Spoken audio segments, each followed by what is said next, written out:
ဒီနေ့ကတော့ရော်ရောက်တော့လေဒီမှာပင်မှဲ့ပါနော်ပင်မှဲ့ဟုတ်တယ်မလားတကယ်ထိုင်းနေဒီကုစကပို့လာတဲ့ပင်မှဲ့ကိုစားပြပါဒီနေ့မှဲ့တော့ရနော်ကွာပင်မှဲ့ဆိုတော့ဒီလို6006ဒီမှာဒီဖြဲဒီပြလိုက်ဝါး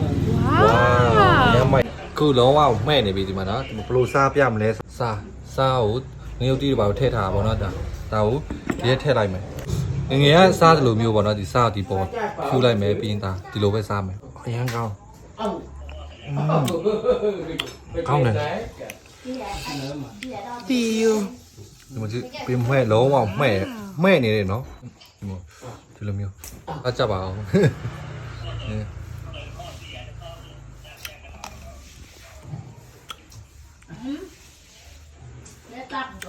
အရေးလည်းကောင်းတယ်နော်စားပါဒီလိုမျိုးပင်မဲ့ကိုစားဖြူတဲ့နေတာစားဖို့ကြလားစားဖို့လူတွေကောမရေးပေးကြအောင်ဒီမှာစားတာအများကြီးပဲပြလိုက်အောင်တကယ်ချင်းဒီမှာရမ်းကောင်း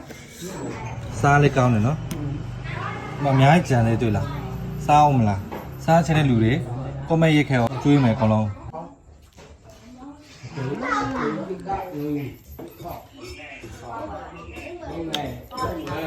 ဟုတ်တာ